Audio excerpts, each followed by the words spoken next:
word. Our Father in heaven, thank you that you have not left us in the dark. We praise you that you are a speaking God.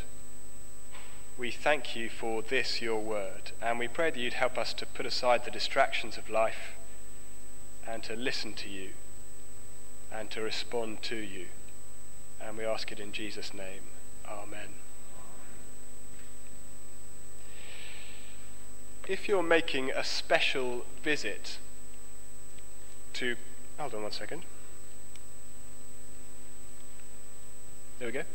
If you're making a special visit, forgive me, to church this Sunday, the chances are you feel quite strongly about sacrifice. You might believe that sacrifice is worth marking. You might believe that it deserves recognition and respect and gratitude. Of course, as we look back over the last century of this country, we know that we owe a great debt of gratitude to those who sacrificed in an extraordinary number of ways for us. Those who left families and homes to endure the horrors of war. Those who returned with life-threatening and life-changing injuries. Those who paid the ultimate sacrifice. We've already heard of that famous caption on the war memorial in Kohima, which says, "When you go home, tell them of us and say, for their tomorrow we gave our today." We do want to mark and honor such sacrifice, don't we? It's right that we've given thanks today. And as we turn to the Bible, to this particular letter of the Apostle Paul, we actually find exactly the same respect for sacrifice. Don't know if you've thought of that before, but we see two things in this passage that we'll look at together. The first is that to die for a friend is rare and impressive. Have a look at verse 7 once again. "Very rarely will anyone die for a righteous man, though for a good man someone might possibly dare to die." Do you see the first two words of that sentence? Very rarely. To sacrifice one's life is a rare and remarkable thing. It's not something that happens every day, is it? It's rare. It's extraordinary. A Navy SEAL named Michael Monsoor was manning a machine gun post on the top of a rooftop in Iraq a short while ago. And during his day's work, a grenade came over the rooftop, bounced off his chest, and fell on the rooftop in front of him. And his instinct was extraordinary. He threw himself over the grenade so that when it exploded, he took the force of the blast. He was killed, but his fellow soldiers lived. And that is a remarkable act of self-sacrifice, isn't it? It's rare. It's impressive. It's not ordinary. Of course, that sort of sacrifice is not only shown by soldiers, is it? Cheryl Anderson was 32 years old when she was diagnosed with life-threatening cancer. The thing is, she was also 2 months pregnant. And the doctors advised her that having chemotherapy would harm the life of her unborn child, so she went without chemotherapy. In fact, she went without any painkillers except paracetamol. Unfortunately, 6 months into the pregnancy, the doctors said they needed to intervene to rescue the child. Cheryl was going downhill, and a C-section was performed. The baby was saved, and Cheryl died a few hours later. And I don't know about you, but those stories of sacrifice, they grip us, don't they? Whether it's the courage of Maureen Monsoor or the self-sacrifice of Cheryl Anderson, those stories are extraordinary.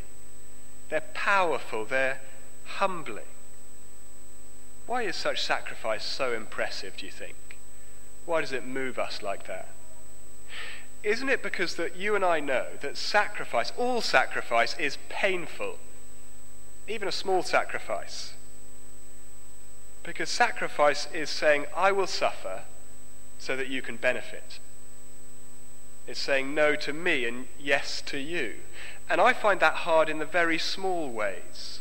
So saying no to my seat on a train so that you can sit down. saying no to my TV program so that you can watch Bake Off, or saying no to my weekend plans so that you can visit your great-aunt Mildred. Those sacrifices are painful, aren't they? A whole day with Aunt Mildred. And the point is, when we see someone making the biggest sacrifice of all, well, that blows us away, doesn't it? Stops us in our tracks. The person who makes the sacrifice seems remarkable. And actually, the person who benefits from the sacrifice, they begin to look fairly special too, don't they? Someone for whom it is worth making a sacrifice. You might have seen this poster before. It was one of the ones used to motivate sacrifice in the Second World War. You can see the cozy thatched cottages, the green fields. It's a picture of peaceful postcard England. And that's really what the question picks up on. Isn't this worth fighting for? Isn't the England of our dreams worth protecting? Isn't it worth your life, your blood, your sweat, your tears, your death?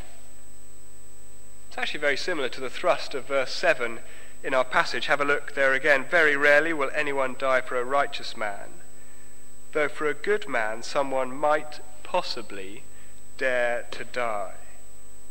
You see, to die for someone is a rare thing. It's not ordinary. And when someone does it, they do it for someone special, someone who means a lot to them. Or in the words of the verse, they do it for a righteous man or person. They do it for a good man or person. Now, the rest of Paul's letter, in case you're interested, they make it clear that no one is righteous in God's eyes. No one is perfectly good in God's eyes. Paul has just been arguing that. And yet there are people of whom we say, he's a good bloke. She's great. He means so much to me. I care about her so much. And those are the people, if you're going to die for someone, it's going to be for one of those people, isn't it? Now, I doubt anyone here this morning will have disagreed with Paul so far. To die for someone is rare, isn't it? It's impressive. And when someone does it, they do it for someone worthy, a good person, a righteous person. And that's what makes verses 6 and 8 so shocking. Because the second thing we see is that God does it for his enemies. God does it for his enemies. Let me read verses 6 and 8 once again. You see, at just the right time, when we were still powerless, Christ died for the ungodly. But God demonstrates his own love for us in this: while we were still sinners, Christ died for us. These verses take us to the very heart of the Christian faith. And they make a claim that it's easy to gloss over. It's a claim that when a Jewish carpenter called Jesus was crucified on an obscure Palestinian hillside, the God who is currently keeping your heart beating, he was demonstrating his love. He was showing his love to the world. That is an extraordinary claim. I don't know how many thousands of people the Romans executed, how many tens of thousands. And Paul is claiming that this one execution, this one death, it was in a different league. It was completely unique. God was demonstrating his love. And it begs the question, how? How was he doing that? How was he demonstrating his love? And the verses themselves hint at the answer, and it's not a very comfortable one. I don't know if you noticed how Paul describes himself and his readers. Verse 6, we were powerless. Last word of the verse, ungodly. Or middle of verse 8, we were sinners. Powerless, ungodly sinners. To be ungodly is to relate wrongly to God, to be anti-God, if you like. Paul describes it like this at the start of his letter. He says they exchanged the truth about God for a lie and worshipped and served created things rather than the Creator. What is ungodliness? it is worshipping the stuff in our world whilst quietly ignoring the God of our world. It's being anti-God. It's making a fake God for ourselves. I don't know what the fake God is that you worship. Maybe sexual pleasure, maybe a satisfying career, maybe a comfortable family life, maybe the grandchildren, we must see them once a month, maybe financial stability, maybe your Friday night plans, maybe your perfect holiday schedule. I don't know what it is for you, but we do make fake gods, don't we? We take the good things God has given us and we serve them as if they are God. And the problem with doing that is that the real God becomes really inconvenient. We want him to be giver, but we don't want him to call the shots on our life. So we're anti-God. And that inevitably means that we're sinners. Because if I'm busy serving my fake gods that I've created, or I've chosen at least, then the real God kind of gets in the way. No sexual activity outside marriage. Well, it's my body. I can do what I want with it. Do not store up treasure on earth, but everyone's doing it. Why can't I? Love your enemies. Well, what have they ever done for me?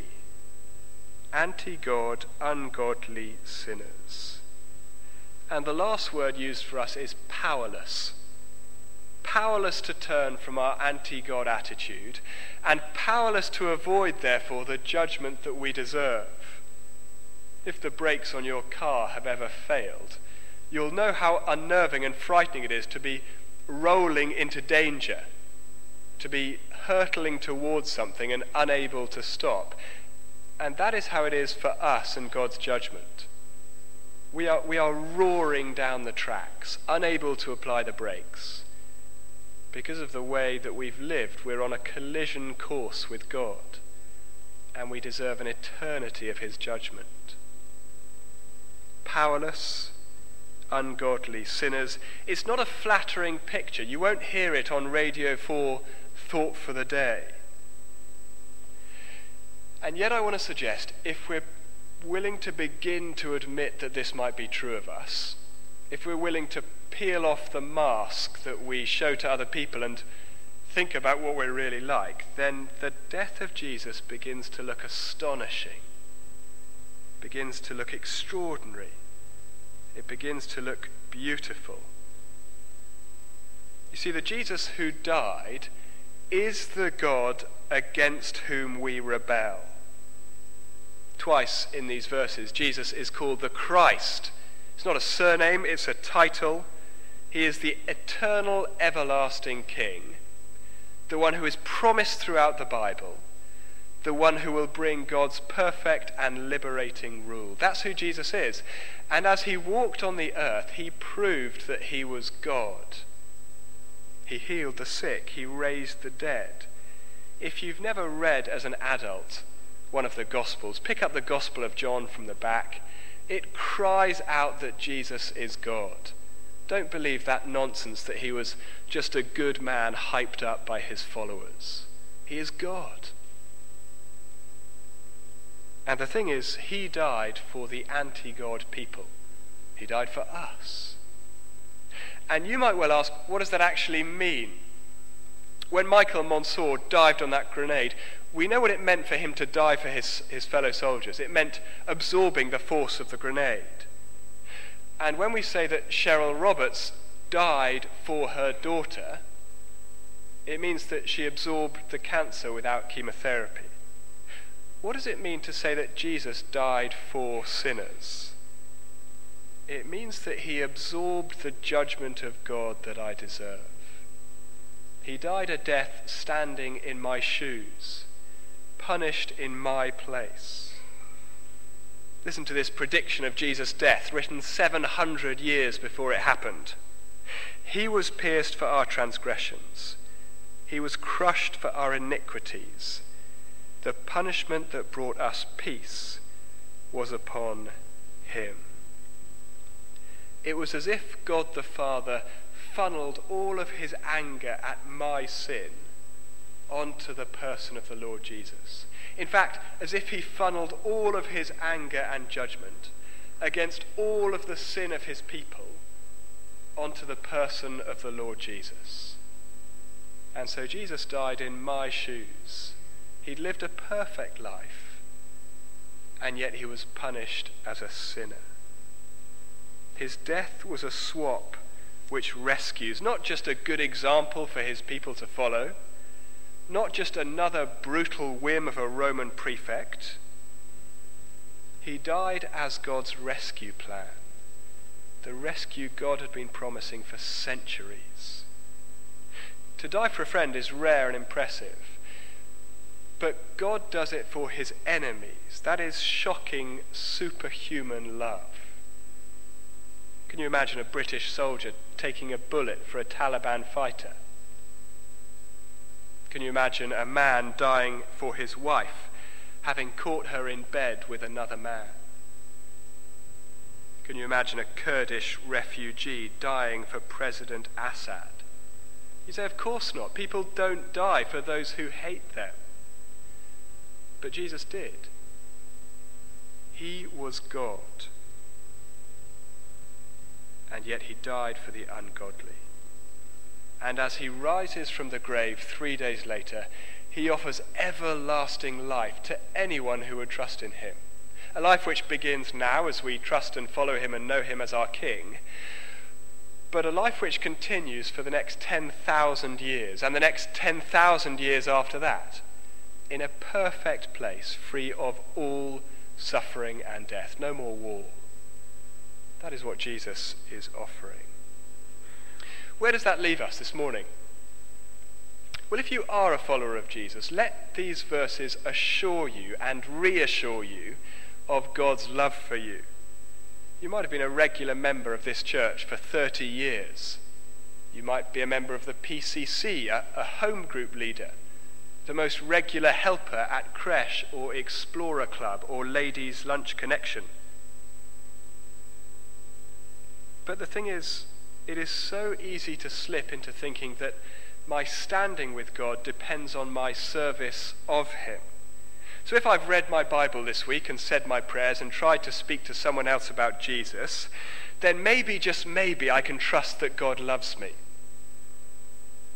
But if I've had a terrible week, and if I've shouted at my wife and failed to read my Bible and been a lazy father, an irritable mother, a gossiping friend, if I've had a mess of a week, then maybe God's love for me cannot be counted on.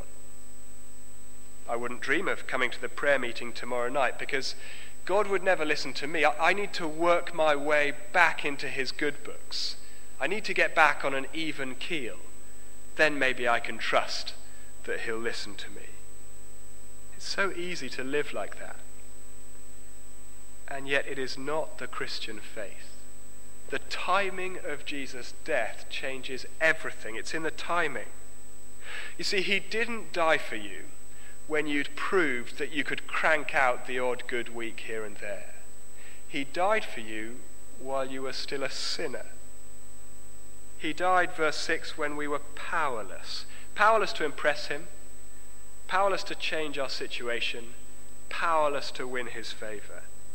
In fact, he knew exactly what a mess this last week would have been for you, and he chose to die for you anyway.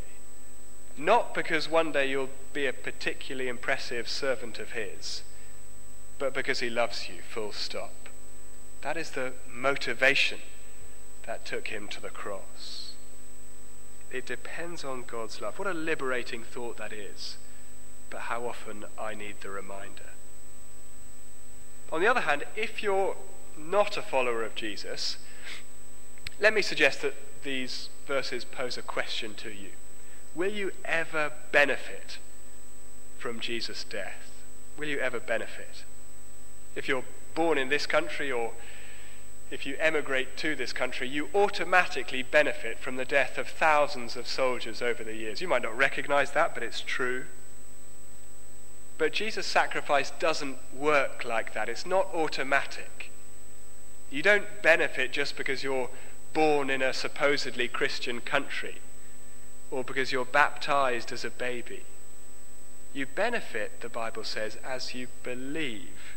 Most famous verse in the Bible says this, John 3:16, "For God so loved the world that he gave his one and only Son, that whoever believes in him shall not perish but have eternal life." Whoever believes in him. That doesn't mean believing in him as I'd like him to be, as I imagine him to be. It means believing in him as he's revealed himself to be, the real him. It means believing that he's the Christ, God's King, and letting him be king of your life. It means believing in him as the king who died for you, standing in your shoes, taking the punishment that you deserve, your only hope of rescue. Believing in him is not complicated, but you'll know if you've done it because it will totally transform your life.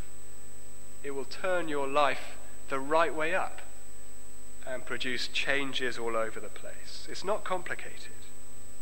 Now, no doubt some of you, if you're visiting here this morning, you won't be ready to say you believe in Jesus. You've got loads of big questions. Let me recommend once again Christianity Explored. And also, if you'd like, there's a booklet by the door entitled Jesus, Who, Why, So What. You could take one of these, read it, drop me an email, let me know what you think, and it would be great to hear how you get on. But there may be one or two here this morning, and you would say that either this morning or over the last few weeks, you found yourself believing, thinking, yes, Jesus is who he says he is. He is the rightful king of my life, and he died for me. And if that's you, this is a very simple prayer that you could pray yourself. You'll see it's a bit of an ABC. There's nothing magic about the words, but it's a chance really to put your faith in Jesus, to say that you're doing so to him, and to ask for his help as you live for him. And if you're ready to do that, I'm going to leave a brief pause now, and then I'll read through the prayer. And if you'd like to, you can echo it in your own hearts and minds. So I'll give you a few moments quiet, then I'll read.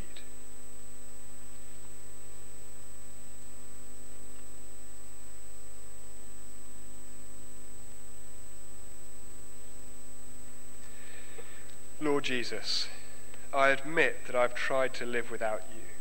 I've ignored you and rebelled against you. I'm sorry I have done this. I believe that you died so that my sins might be forgiven. Thank you. Please cleanse me from all of my sins. Give me the gift of eternal life with you. I come to you now and want to live with you as my King from today onwards. Please come to me, help me, and take full control of my life. Amen. Let me finish by saying that if you've put your trust in Jesus this week or recently or today, do please tell someone. The Bible says that you've moved from death to life. You've begun life in Jesus' kingdom. Nothing could be more exciting than that. But you might find it's quite tricky as you begin to follow Jesus in a world that hates Jesus. So we'd love to do all we can as a church to help you as you take those first few steps in the Christian life. So why not tell someone? You could grab me, one of the staff team, someone at the welcome desk, and let someone know. Thanks very much for listening.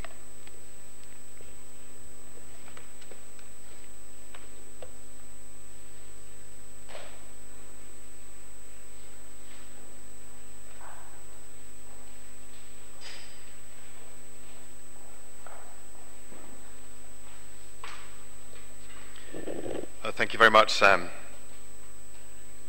It was just over 300 years ago that a man called Charles Wesley was born. And it always amazes me when I'm told that he was one of 18 children in his family. Just imagine that. But my amazement was nothing compared to the amazement that